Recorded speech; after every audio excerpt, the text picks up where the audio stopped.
In Lagos, a roof over your head is not a right, it is a privilege granted by God's inexpensive wrappers. I thought I had rented a room, but I soon realized I had entered a kingdom where the queen's favorite sport was breaking the backs of the poor. We meet Halimat, whose goal is to build a successful life in the city while honoring her grandmother's teaching, bend when you must, but never let them break you. Her deep flaw is her initial patience. She tries to play by the rules for too long, allowing the Iron Landlady to think she is just another victim until her fisherman soup is treated like a crime. The compound at 47 Adeniran Ogunsanya Street wasn't listed on any rental website. It was the kind of place you heard about through whispers. Someone's cousin knew someone who knew about a room. In Lagos, desperation makes you ignore red flags the size of billboards. Madam Yeton's compound had 12 rooms arranged in a horseshoe around a central courtyard. From her ground floor apartment, she could see every door, every window, every movement. The tenants called it the watchtower, though never loud enough for her to hear. She sat there now, a woman built like a fortress, her wrapper expensive Dutch wax, her gold jewelry announcing her status before she even spoke. Her chair, a throne, really, faced the courtyard at an angle that allowed surveillance of the entire compound. No visitors after 8 p.m., she'd announced to no one in particular, her voice carrying across the courtyard like a loudspeaker. No cooking after 9 p.m. No hanging clothes on the corridor railings. No playing music. No children running. No laughing too loud. The list of no's was longer than the tenancy agreement. I watched from the corridor during my first visit, pretending to examine the room while actually studying the ecosystem. The other tenants moved like ghosts, quiet, careful, their eyes downcast when passing Madam Yeton's door. A young man in room 3 apologized for breathing too loudly. A woman with a baby kept the child's mouth covered even though the baby wasn't crying. This was fear-made architectural. You are looking at the room or looking at my compound? Madam Yeton's voice cut through my observation. The room, I replied evenly. Just checking the neighborhood. This is not a neighborhood. This is my property. She stood, her presence filling the courtyard. Here, we have rules. You follow them, you stay. You don't follow them, you pack. Simple. Simple. The way tyrants always make oppression sound reasonable. But I needed a room. My tech job required Lagos proximity, and affordable housing in Surulere was as rare as honest politicians. So I nodded, signed the agreement without reading it carefully, my first mistake, and moved in the following week. I didn't know then that I just enrolled in a masterclass on how power works when no one is watching. Or that this compound would teach me the difference between bending and breaking. Grandmother's voice echoed in my memory, bend when you must, but never let them break you. I was about to discover exactly how much bending was too much. Mr. Akan lived in room 9, a corner unit with slightly better ventilation. He was the compound's longest-serving tenant, 12 years of perfect rent payments, 12 years of quiet compliance, 12 years of bowing to every rule Madam Yeton invented. His fall took exactly 3 days. It started on a Tuesday when his sister visited from Ibadan. She arrived at 8:30 p.m., 30 minutes past visiting hours. Mr. Khan, a gentleman in his 50s who worked as an accountant, tried to explain that his sister had been delayed by Lagos traffic, a reality everyone in the city understood. Everyone except Madam Yeton. Rules are rules, she announced from her throne. Your sister leaves now, or you both leave tomorrow. The sister left, humiliated. Mr. Akan apologized profusely, promised it would never happen again. But Madam Yeton had tasted blood. On Wednesday, she claimed his rent was 3 days late, a lie, since he'd paid on the 1st of the month as always. He showed her the bank receipt. She claimed it was forged. When he offered to call the bank for confirmation, she declared that questioning her integrity was grounds for eviction. On Thursday, she changed the locks on his door while he was at work. I watched from my window as Mr. Akan returned that evening, his key useless in his own lock. He knocked on Madam Yeton's door, his voice shaking. Madam, please. I've lived here 12 years. I've never caused trouble. 12 years of my mercy, she corrected. Which you repaid with disrespect. Your things will be thrown out tomorrow morning if you don't remove them tonight. He had nowhere to go. No savings for a new deposit. Lagos rent requires 2 years upfront, an impossible sum to gather overnight. I watched him make phone calls, his voice increasingly desperate, until finally he began carrying his belongings out in plastic bags, tears streaming down his face. The other tenants watched from their windows, silent witnesses to a public execution. No one helped. No one protested. We were all calculating the same thing, better him than me. At midnight, Mr. Ekan made his final trip, carrying a lamp and a framed photo of his late wife. Madam Yeton stood at her door, arms crossed, watching him leave like a general surveying conquered territory. Let this be a lesson to everyone, she announced to the courtyard. I am not your friend. I am your landlady. Forget that, and you join him on the street. The message was clear, 12 years of loyalty meant nothing. One perceived infraction meant everything. We were all one violation away from homelessness. That night, lying in my new room, I opened my phone's notes app and typed, Day 4, Mr. Ekan evicted. 12 years of tenancy destroyed in 3 days. Reason, sister visited 30 minutes late. I didn't know why I was documenting it. Just a feeling that someday, someone would need to know what happened here. Grandmother's voice whispered, bend when you must, but never let them break you. I was bending. But I was also watching. And learning. I moved into room 7 on a Saturday morning with everything I owned, a laptop, 2 suitcases of clothes, a small bag of kitchen items, and my grandmother's brass candlestick, the only thing I'd inherited when she passed.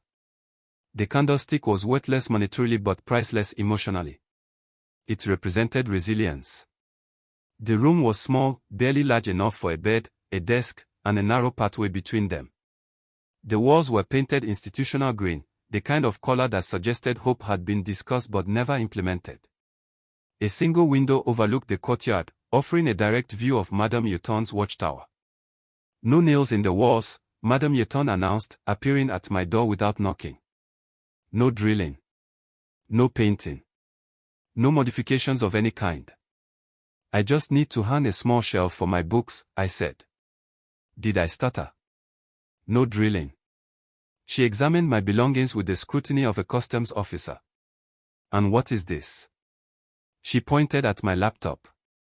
My computer. I work in tech. Work in tech, she repeated mockingly. These girls and their computers. Just make sure you're not running some internet scam from my property. I beat back my response. I was a software developer for a legitimate company, but explaining this to Madame Yeton would be like explaining quantum physics to a goat. She picked up grandmother's candlestick, turning it over in her hands. This is brass. Yes. It was my grandmother's. Worth something. Worth everything to me. Worth nothing to a buyer. She set it down, disappointed it wasn't valuable enough to covet. Rent is due the 1st of every month. Not the 2nd. Not I'm waiting for salary. The 1st. You understand? I understand. Good. She moved toward the door, then paused. And in this compound, we don't cook smelly food. No fish. No palm oil. No strong pepper. I won't have my property smelling like a village kitchen. My hand tightened on the candlestick. Every rule was designed to strip away something, identity, culture, dignity. But I needed this room, needed the proximity to my office, needed the affordable rent. So I nodded. I understand. After she left, I sat on my bed and opened my notes app again. Day 1 as tenant, rules include no cooking smelly food, fish, palm oil, pepper. No modifications to room. No visitors after 8 p.m. Rent due 1st of month, not 1 day late. Madam Y inventoried my belongings like a prison guard. I placed grandmother's candlestick on the windowsill where I could see it. That brass had survived wars, migrations, poverty, and colonization. It had outlasted every tyrant who tried to break my family. Bend when you must, I whispered to it, but never let them break you. The candlestick caught the afternoon light, gleaming like a promise. I didn't know it then, but that small act of defiance, placing my heritage where I could see it, was the first step towards something Madame Yeton hadn't anticipated. Resistance. 2 weeks into my tenancy, I decided to hang a small shelf. Nothing elaborate, just a simple wooden board to hold my growing collection of tech books and certification materials. My career depended on constant learning, and keeping books stacked on the floor felt like accepting defeat. I measured the wall carefully, marked 2 spots with a pencil, pulled out my small power drill, a gift from my brother who believed every woman should own basic tools. The drills first were brought Madame Yeton to my door like I'd fired a gunshot. "What is that noise?" She burst in without knocking, her eyes finding the drill in my hands. "I'm installing a small shelf." "Did I not tell you? No drilling." Her voice rose, attracting neighbors to their windows. "You people, you come into my property and start destroying my walls." "Madam, it's just 2 small screws. Every tenant needs basic." "Basic." She snatched the drill from my hands. "You want basic? Go rent basic accommodation. This is premium property." "Premium?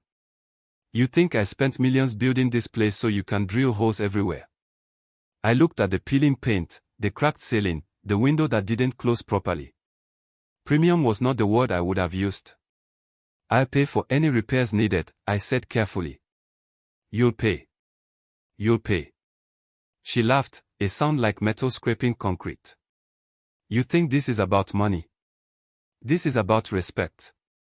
Respect for my property. Respect for my rules." The other tenants watched from their doorways. I saw it in their eyes, the same calculation I'd made watching Mr. Ekan, better her than me. "I apologize, madam," I said, the words tasting like ash. "I should have asked first. You should have remembered what I told you." She examined the wall where I'd made 2 pencil marks. "Look. You've already damaged it with these marks." They were erasable pencil marks. On a wall that hadn't seen fresh paint in a decade. But facts didn't matter in kingdoms. "I'll clean it," I said. "You'll do more than clean it. You'll pay 3,000 naira for wall restoration." 3,000 naira. For 2 pencil marks. That's not, I caught myself. "Yes, madam." She dropped my drill on the floor, carelessly, hoping it would break. It didn't. Let this be a warning. Next time you want to install something, remember whose property this is. After she left, I picked up my drill, checked that it still worked, and sat on my bed. My hands were shaking, not with fear, but with rage I couldn't express. I opened my notes app, day 16, charged 3,000 naira for 2 pencil marks on wall. Drill confiscated temporarily. Books remain on floor. Madam Y entered without knocking. Pattern: every interaction is an opportunity to assert dominance and extract money. The pattern was becoming clear. This wasn't just about rules. It was about breaking spirits, one small humiliation at a time. But grandmother's candlestick still gleamed on my windowsill, and her voice still echoed, "Bend when you must, but never let them break you." I was bending. But I was also documenting. And documentation, I was beginning to understand, was its own form of resistance. The soup wasn't even for me. My colleague Amora had given me fresh catfish from her village, a gift too precious to refuse in a city where authentic food was expensive and rare.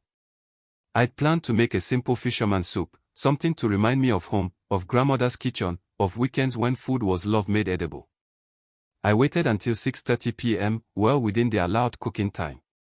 I'd opened my window, turned on my small fan to direct the aroma outside. I was being considerate, careful, following the unwritten rules that govern survival in Madame Yeton's kingdom. The fish had just hit the hot palm oil when I heard it, the sound of a key turning in my lock. My own lock. My rented room. My private space. Madame Yeton burst in, her face twisted with rage. "What is this smell?" I stood frozen, spatula in hand, watching her invade my space with the entitlement of someone who'd never been told no. "I'm cooking dinner," I said evenly. "Cooking? This is not cooking. This is an assault. You are turning my premium property into a fish market. She marched to my pot, peered inside with theatrical disgust. I told you, no smelly food. You said no cooking after 9 p.m. It's 6:30. Don't quote my rules to me. She grabbed the pot, my food, my colleague's precious gift, and carried it toward the door. Something in me snapped. Put down my pot. My voice was quiet, but it cut through her tirade like a blade. She stopped, turned, looked at me with surprise that almost looked like respect. Almost. What did you say to me? I said put down my pot. I moved toward her, my own surprise at my boldness making my heart race. You can make rules about when I cook. You can charge me for pencil marks. You can inspect my room. But you cannot touch my food. You cannot use a key I didn't give you to enter my private space. You cannot throw away property that belongs to me. This is my property. She gestured wildly with the pot, some of my soup sloshing onto the floor. Every wall, every door, every lock. I can enter whenever I want. No. The word came out stronger than I felt. You can't. Nigerian law says. Law. She laughed, that scraping metal sound. You want to talk to me about law? In Lagos. Where housing is a privilege I can revoke with one phone call. She was right, in a way. Lagos housing was a seller's market. Landlords were kings. Tenants were subjects. The law existed on paper but rarely in practice. But grandmother's voice was louder than Madame Yuton's laughter. Never let them break you. Keep the soup, I said coldly. But know this, I will cook in my own room, with my own ingredients, at legal hours, using recipes from my own culture. And if you ever enter my space without permission again, you won't like what happens next. The threat was empty. I had no power, no leverage, no weapons. But I delivered it with the conviction of someone who'd finally found the line she wouldn't cross. Madame Yuton's eyes narrowed. Is that a threat? It's a boundary. We stared at each other, two women locked in a battle over fish soup and dignity. Around us, I sensed neighbors watching, holding their breath, wondering if I'd just signed my own eviction notice. Finally, Madame Yuton set down the pot. Not gently, she slammed it on my small stove, splattering more soup. But she set it down. You have water in you, she said quietly. I can smell it. And water tenants don't last long in my compound. She left, taking my master key with her.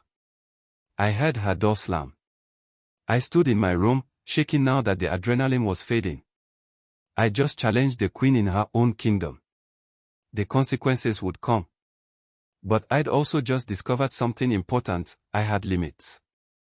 And limits, even when they put you at risk, felt better than slow erosion of soul.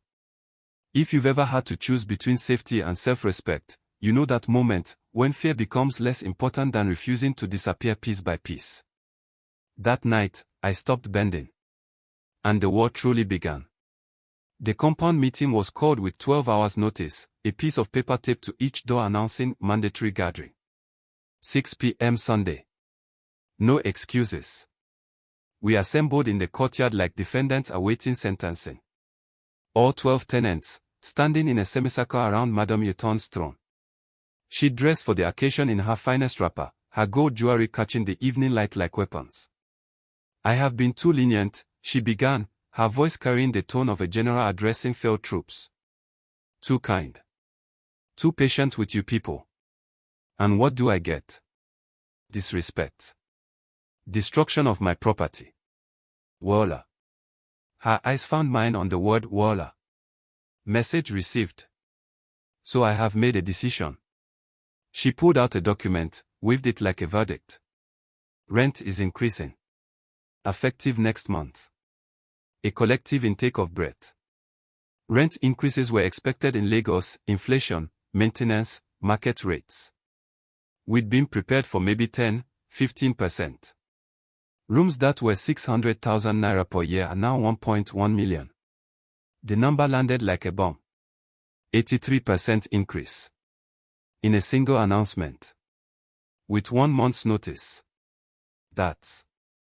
Mr. Ibrahim from room 4 started to speak, then caught himself. But I saw the calculation in his eyes. Impossible. The math was impossible. That's illegal, I said clearly. Every head turned toward me. Madam Yeton's smile was a predator spotting prey. What did you say? I said it's illegal. I pulled out my phone, opened the document I'd saved weeks ago, Nigerian Tenancy Law, Section 7, Subsection 3. Rent increases require 6 months notice minimum. Increases above 40% require tenant agreement or arbitration. And you dare quote law to me? She stood, her bulk suddenly menacing.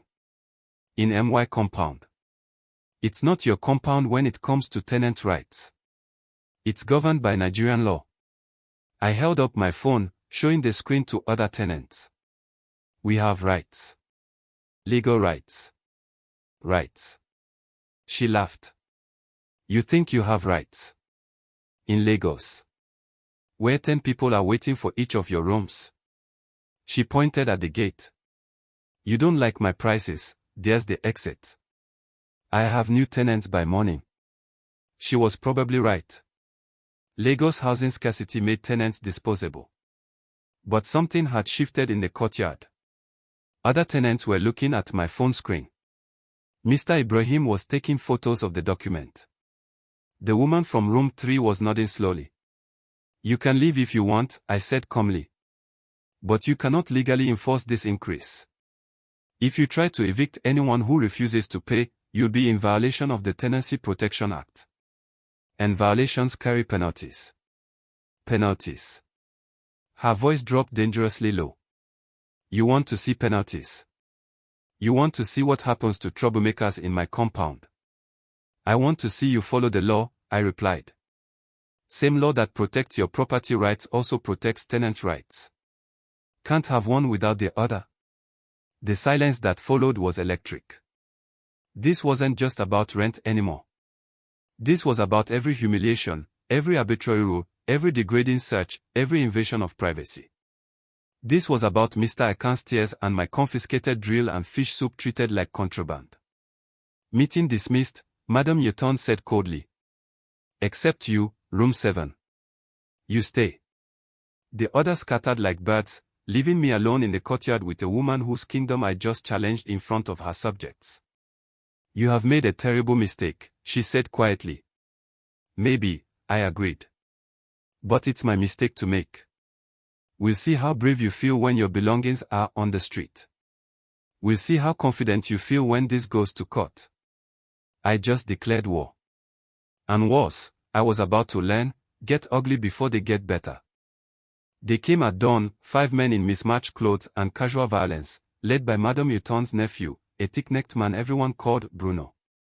I heard them before I saw them, their voices loud and deliberately intimidating as they entered the compound. Where is room 7? Bruno's voice carried across the courtyard.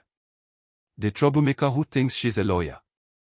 I'd been awake since 5 a.m., my phone fully charged, my important documents already packed in my backpack. I'd expected this. Tyrants follow predictable patterns, and Madam Yeton was nothing if not predictable. The banging on my door started at 6:15 a.m. Open up. Madam say make you come out today. I opened my phone's video camera, positioned it on my windowsill facing the door, and pressed record. Then I opened the door. 5 men filled my doorway. Bruno pushed his way inside without invitation, his eyes scanning my room like he was cataloging assets. Madam Yeton say you get 2 hours to pack your things and leave. Madam Yeton doesn't have the legal authority to evict me without proper notice, I said calmly, keeping my voice steady for the recording. Legal authority. Bruno laughed, his boys joining in. We are the legal authority here. This is Surulere, not the Supreme Court. Actually, I held up my phone, showing the screen, this is being recorded. And using physical intimidation to force an illegal eviction is a criminal offense under the Violence Against Persons Prohibition Act. Each of you can be individually charged. Bruno's smile faltered. You dare record us? Yes. I'm recording your faces, your voices, and your admission that you're here to illegally evict me. I turned the phone slowly, capturing each face. I'm also recording the time, 6:15 a.m., which violates noise pollution ordinances. And I'm recording that you entered my private residence without permission, which is trespassing. See this small girl? Oh. One of the boys moved forward. You think say camera go save you? I think documentation will save me, I corrected. This video is already uploading to cloud storage. Even if you break my phone, it's already saved. With timestamps. With faces. With evidence. Bruno exchanged glances with his boys. They'd been hired for simple muscle work, throw out a troublesome tenant, collect their fee. They hadn't signed up for criminal charges with video evidence. You think you're smart, Bruno said, but his conviction was wavering. I think I know my rights, I replied. And I think you should leave before you add breaking and entering to the list of charges I'm compiling. From their windows, other tenants watched. I saw Mr. Ibrahim recording on his phone too. The woman from room 3 had her phone out. We were creating a digital army, documenting our own liberation. Madam, you don't go hear about this, Bruno warned, backing toward the door. I'm counting on it, I said. Because the next time I see Madam Yotond, it will be in court. And I'll be bringing these videos as Exhibit A. They left, their bravado deflated by the reality of digital evidence. Bruno paused at my door. You don't make serious enemy today. No, I corrected. I've just refused to remain a victim. There's a difference. After they left, I sat on my bed, my hands shaking with delayed fear. I just faced down 5 men with nothing but a phone camera and knowledge of laws most people didn't know existed. But I'd won. Not permanently, the war was far from over. But I'd won this battle. I opened my notes app, day 52, illegal eviction attempt. 5 men, led by Bruno, attempted forceful removal. Video recorded and uploaded. All faces captured. Verbal threats documented. Time, 6:15 a.m. Grandmother's voice whispered, never let them break you. I was bent. But I wasn't broken. And now, I had weapons she hadn't anticipated, documentation, law, and a refusal to disappear quietly. The lawyer's office in Ikeja was small but professional, the kind of place where justice was still possible if you had evidence and determination. Barrister Adeyemi was a teen woman in her 40s who'd built her practice defending tenant rights, a niche area most lawyers avoided because tenants rarely had money for legal fees. I can't pay much upfront, I admitted, laying out my videos, my notes, my documentation of 52 days under Madam Yeton's rule. Tell me everything, she said, ignoring my financial disclaimer. I told her about Mr. Ekan's eviction. The illegal rent increase. The master key invasions. The confiscated drill. The fish soup incident. The area boys at dawn. As I spoke, she took notes, occasionally asking for clarification, sometimes shaking her head in disgust. And you recorded all of this? She watched the videos, her expression hardening. Every interaction I could. I started documenting the day Mr. Ekan was evicted. Why? Because grandmother always said, when someone shows you who they are, believe them. Madam Yeton showed me who she was on day 4. I just needed proof for the day when belief alone wouldn't be enough.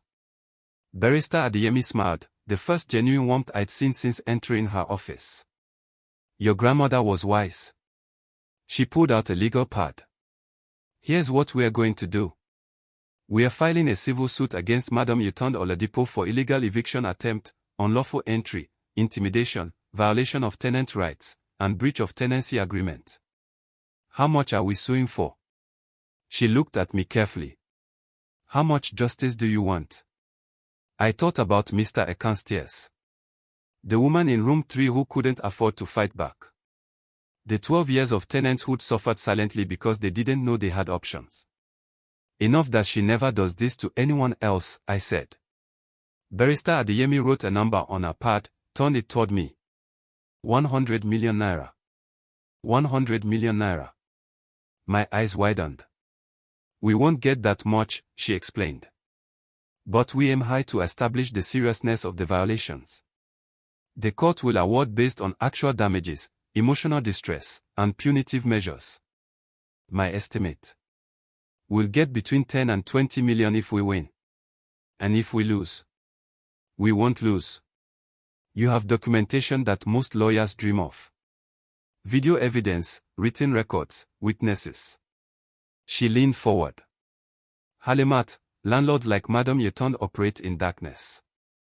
They count on tenants being too poor, too scared, too ignorant of the law to fight back. You've brought receipts, evidence, and courage. That's a winning combination. When do we file? Tomorrow morning. And I suggest you find somewhere else to stay tonight. When she gets served, she's going to be unpleasant. That evening, I packed my essentials and moved into Amora's spare room. Before I left, I stood in the courtyard and addressed the other tenants who'd gathered, curious about my sudden departure. I'm suing Madame Yeton, I announced. For illegal eviction, intimidation, and violation of tenant rights. The lawsuit will be public record. If any of you want to add your testimony, Barrister Adeyemi will include it. Silence. Then Mr. Ibrahim stepped forward. I'll testify. The woman from room 3 nodded. Me too. One by one, 6 tenants volunteered their stories. Years of abuse, compiled into a single act of collective resistance. This is for Mr. Ekan, I said quietly. And everyone else she's broken. The next morning, Madame Yeton was served with a 100 million naira lawsuit. I wasn't there to see her face, but I heard her screaming from 3 streets away. The war had officially begun. And this time, the weapons were legal briefs and testimony instead of fear and intimidation. The courtroom in Lagos High Court was smaller than I'd imagined, wooden benches, ceiling fans that moved hot air without cooling it, walls painted the same institutional green as my former room. But it felt sacred anyway, like a temple where justice might still be possible.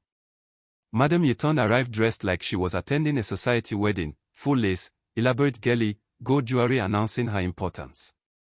She had 3 lawyers, all men in expensive suits who looked at our single female barrister with barely concealed condescension. They didn't know Barrister Adeyemi had been preparing for this case for 15 years. Every tenant case she'd lost to judicial indifference had taught her how to win the next one. We are ready to present our witnesses, Barrister Adeyemi announced. Mr. Ekan came first. He'd aged since his eviction 3 months ago, thinner, grayer, his suit hanging loose on a frame that had been broken by homelessness. But his voice was steady as he described 12 years of perfect tenancy destroyed in 72 hours. Did you ever receive a written warning? Barrister Adeyemi asked. No, Ma. Did you ever violate the written terms of your lease? No, Ma. I paid on time every month for 12 years. Then why were you evicted? Because my sister visited 30 minutes past the landlady's arbitrary curfew. And because when I questioned the fairness of being evicted for this, Madame Yeton said I was disrespecting her authority. The judge, a stern woman in her 60s, took notes without expression. Next came the woman from room 3, Formileo, I learned her name was. She'd lived in the compound for 8 years with her daughter. Her crime. Her 5-year-old had laughed too loudly in the courtyard. She made me kneel, Formileo testified, her voice breaking. In front of the whole compound. Me and my daughter. She said we needed to learn humility. My daughter wet herself from fear. She still has nightmares. One by one, they came. Mr. Ibrahim, who'd been charged 15,000 naira for a water stain that existed before he moved in. Mrs. Okonkwo, who'd been denied permission to attend her father's funeral because Madame Yeton decided the timing was inconvenient. 6 people, 12 years of accumulated trauma, presenting their suffering to a court that might actually care. Then it was my turn. I walked to the witness stand, placed my hand on the Bible, and swore to tell the truth. Barrister Adeyemi guided me through my 52 days, the drill incident, the fish soup invasion, the illegal rent increase, the dawn eviction attempt. And you recorded these incidents, she asked. Yes. I produced my phone, played the videos on the courtroom's projection screen. The footage spoke for itself, Bruno and his boys threatening illegal eviction, their faces clear, their words recorded. Madam Yeton using her master key to enter my room without permission. The compound meeting where she announced the illegal rent increase. Why did you start recording? The judge asked directly. Because I realized that in Lagos, poor people's words mean nothing without proof. Madam Yeton could describe any reality she wanted, and people would believe her because she had money and property. I needed evidence that truth existed independent of her narrative. The judge removed her glasses, looked at Madam Yeton with an expression I couldn't quite read. This is not a kingdom, Madam Yeton, the judge said quietly. This is Nigeria. We have laws. And from what I've seen today, you have broken almost all of them. Madam Yeton's lawyers requested a recess to consult with their client. Translation: they were advising her to settle before the judgment destroyed her. But Madam Yeton's pride was bigger than her wisdom. I've done nothing wrong, she announced. These are ungrateful tenants who don't appreciate premium accommodation. The judge's expression hardened. Then we'll proceed to judgment. And I assure you, madam, you will not appreciate the outcome. The judgment took 3 weeks. When it came, it was comprehensive and devastating. 15 million naira in damages, 3 million to me, 12 million divided among the other witnesses. An additional 5 million in punitive fines to be paid to the Lagos State Housing Authority. A court order requiring her to return all illegally collected fees to current and former tenants going back 5 years. But the real victory wasn't the money. It was what the judge said in her ruling. Landlords in Lagos have operated with impunity for too long, treating tenants as subjects rather than customers with legal rights. This case serves as notice that the era of landlord tyranny is ending. Nigerian law protects the vulnerable, and this court will enforce those protections. The ruling was published in newspapers, shared on social media, cited by tenant rights organizations. It became precedent, a weapon future tenants could use against future tyrants. Madam Yeton lost more than money. She lost her reputation, her power, her kingdom. Unable to pay the judgment, she was forced to sell the compound. The new owner was a cooperative, the tenants themselves, pooling resources to buy their liberation. I returned to the compound one last time before moving to my new apartment. The courtyard had transformed, someone had planted flowers, painted the walls, hung colorful curtains. Children played without fear. Music drifted from open windows. At 7 p.m., the smell of jollof rice and fried fish filled the air. No one apologized for the aroma. No one asked permission to exist. Mr. Akan stood in his old doorway. He'd been one of the first to buy back into the cooperative. He saw me and smiled, his face transformed by the absence of fear. Thank you, he said simply. You testified too, I reminded him. We all fought this together. But you started it. You documented when the rest of us just endured. I thought about grandmother's candlestick, still gleaming on my windowsill in my new place. About her voice teaching me that bending and breaking weren't the same thing. My grandmother used to say that silence is survival, but documentation is justice, I told him. We survived her. But the documentation. That's what brought justice.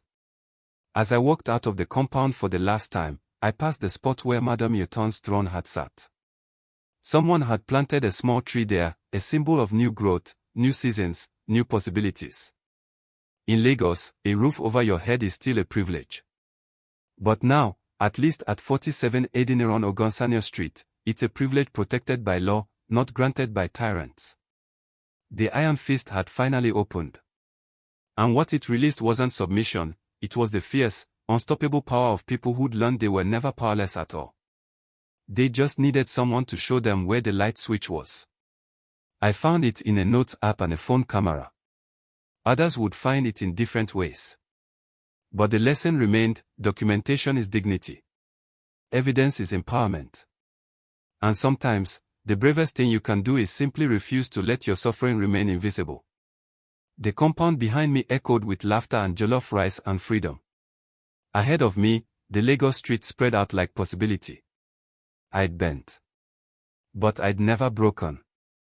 And in the end, that made all the difference. The next story could shock you even more. Don't miss it. Like, comment your thoughts, share with friends, and subscribe for more African folklore adventures.